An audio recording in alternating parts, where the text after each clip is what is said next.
The topic of today's discussion is graphic presentation, bar chart, histogram, polygon, and pie chart.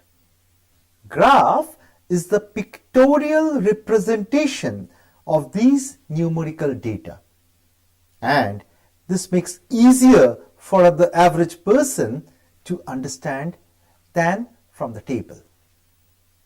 After all, everybody loves or prefers to look at the pretty pictures rather than going through the table of numbers. There are different types of graphs. For example, bar chart, line graph, pie diagram, histogram, frequency polygon, ogive or ogive. However, choosing a graph for presentation depends on the type of data. That is very important. In a bar chart, rectangular blocks of equal width are plotted on x-axis, each representing independent variable placed at equal distance from each other. The height of each block represents the frequency of the categories and is proportional to the number of percentage in each category. So, higher the height, greater is the frequency for that variable. Since each bar represents a completely separate category, the bars must not touch each other. That is, always leave a gap between the categories. There is no hard and fast rule for ordering for bars, but there are some category types which are generally measured in ordinal scale, have a natural ordering like educational level, monthly income, where the bars can be plotted in a logical order from lowest to highest or vis-a-vis, irrespective of the height of the bars. But the variables which are nominal in nature, there is no need of placing the bars in a particular form. Let us take an example of a distribution of ABO blood group types. Look at the table. You see AB, AB and O we learned earlier. These are the 4 blood group types and the corresponding frequencies are presented. Now from this table, look at the bar chart that I have constructed. You see a chart always have a caption. The x-axis here represents the ABO blood group types and the y-axis represents the frequency. And see how the bars have been erected. Rectangular blocks, the height of each is representing the frequency. Multiple bar charts help to present a comparative view of groups of populations.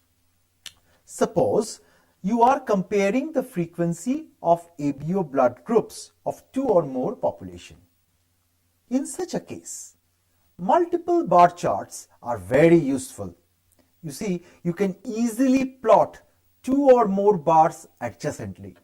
I'll show you the figure later, representing the frequency of 2 or more population against each of the blood group types. But one should convert the actual frequencies to proportion. This is very important. Proportions or percentages before comparing 2 or more groups. This will help to compare data set of unequal sample size. Now let us look at this table. You see, again AB, ABO, AB and O blood group types, and we have 3 populations here, and you have calculated the frequency percentages for all the 3 populations against A, B, AB and O. And see the graph that has been constructed. You see, I have used 3 colors. For population 1, it is blue color. Population 2, it is red color. And for population 3, it is green color. And if you look at the diagram, you can see that for A blood group, population 3 has the highest frequency. And if you look at the table, you can find out the exact depiction. For blood group B, population 2 has the highest frequency. For AB, you will find both population 1 and population 3 have the same frequencies, and for blood group O, population 1 has the highest frequency. Now, using the same data set, you can make a three-dimensional graphical presentation. See, this is a three-dimensional figure I am getting, right? Population 1, population 2, population 3, the same colors I have used, a 3D effect. You can also make a graphical presentation of the same data using stacked bars, where categories make up part of a whole. It makes easier to see what proportion of one category is of the whole. For example, here it will be what proportion of individuals in population 1 have A, B, AB and O blood groups of the whole. The same can be demonstrated for population 2 and 3 independently. Here the legends I have used is for ABO blood groups, blue for A, red for B, green for AB and purple for O. And here you see for each population I have presented the proportions of blood groups. And what can one say from this? We can say that the frequency of A and O blood group categories increases and decreases from population 1 through 3 respectively. One can put the labels in the form of legends, or each section can be labeled at the side of one of the bars.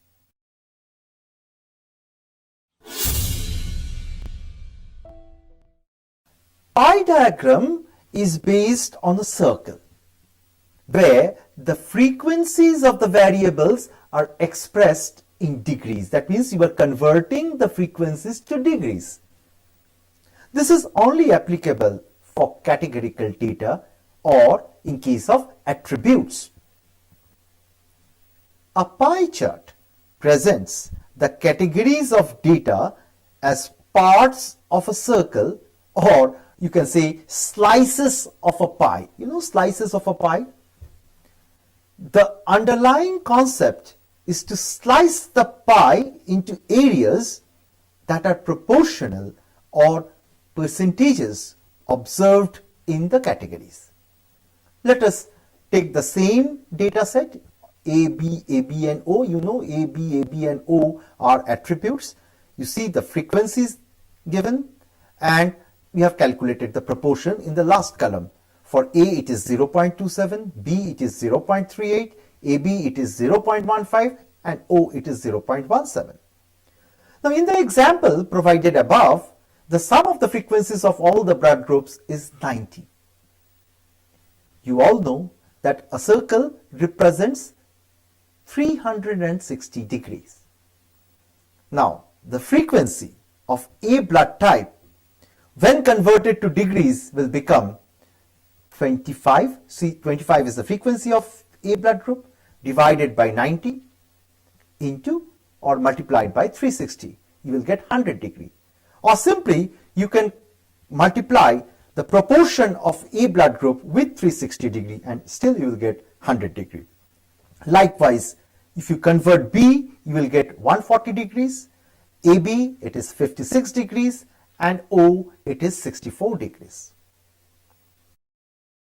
Now, plot the frequencies of ABO blood group types which are converted into degrees as slices of a pie. I have used various colors to represent A, B, AB and O, and you see how a pie diagram looks like. You see, there are few problems associated with pie chart. You cannot make a comparative presentation of frequency distribution of more than one group in a single pie. This is the first. Second, very small proportions or percentages are difficult to represent since they occupy a small area of the pie.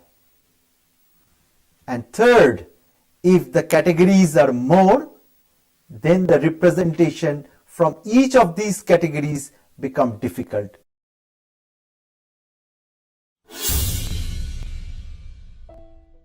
The line graph is a graph that uses line segments or segments of line to connect data points and shows changes in data over time. Multiple line graphs is a line graph that shows changes in data over time for more than one category. For example, if you are to plot the mean height of a group of individuals taken over a period of time at repeated intervals, then the line graph is the best way to present the data.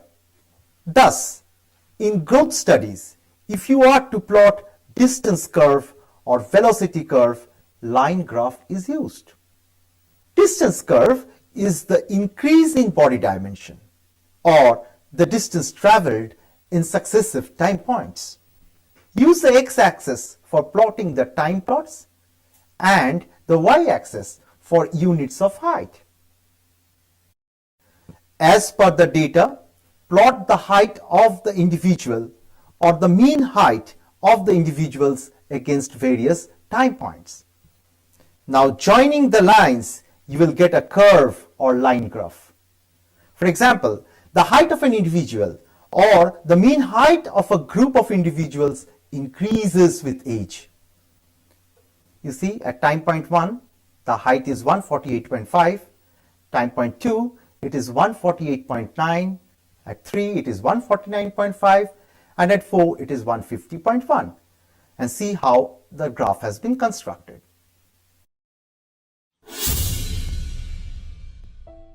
Now, in case of continuous data, we also present data as histogram. What is histogram? Now, a histogram is a vertical bar chart drawn over a set of class intervals that cover the range of observed data. Histogram speaks of many aspects of data. For example, the shape of the distribution, the typical values of the distribution, the spread of the distribution, and the percentage of distribution falling within a specified range of values. Now, before drawing a histogram, we have to organize the data by preparing a frequency distribution table, as we do in case of group data. Since histograms are prepared for continuous data, the class intervals should be formed with class boundaries, and that too with equal class width. Thus, the upper class boundary of a class interval will be the same with the lower class boundary of the subsequent class interval. This will be depicted in the graph. In the graph, the class marks or the class interval as such are plotted in the x-axis and its corresponding frequencies on the y-axis. The height of each bar represents the frequency of each class. The width of a bar represents a quantitative variable x, such as age, rather than any categories A, B, AB or O blood group types. Distribution of characteristics like height, blood pressure, hemoglobin concentration in a population, and so on are presented in the form of histogram. The next is frequency polygon. When the center of the erected bars of a histogram are joined by a straight line, we get frequency polygon curve. Larger the data and narrower the class intervals, the curve will tend to become smooth. Now, in drawing the frequency polygon curve, one must remember that the lines should be extended to both the sides of the histogram, touching the x-axis, showing zero frequency. Here, you see the line to the left is touching the zero frequency. The class mark is 92.5, and on the right side, you see it is touching 218.5 and also depicting zero frequency. This indicates that the frequencies of the class interval preceding the first class interval and the one following the last class interval are 0. A frequency polygon drawn from the data presented show the lines meeting the x-axis at the class mark 92.5 and at the class mark 218.5.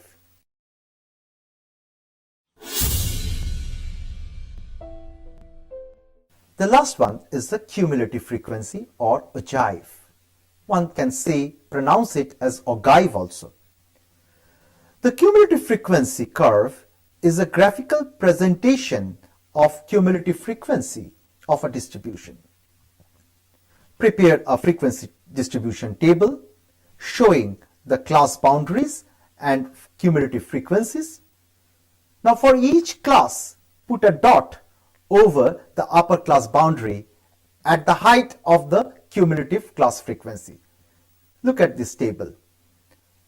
You see, lower boundary, upper boundary, class mark, frequencies. Look at the last column is the cumulative frequency 10, 22, 34, 44, 46 and so on. Place dot on the horizontal axis at the lower class boundary of the first class. Connect the dots. Against each class interval, the corresponding cumulative frequency is plotted in the graph, and the graph appears to be of S shape.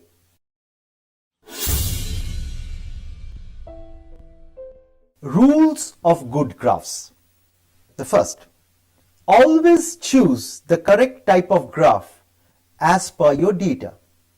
See whether the data are discrete or continuous. Second, label the graph clearly. In a graph, the x and y axis meet at a point marked as 0. But it may happen that the scale of division of x and y axis might not start from 0. The figure demonstrates the number of individuals who follow in various class intervals for weight.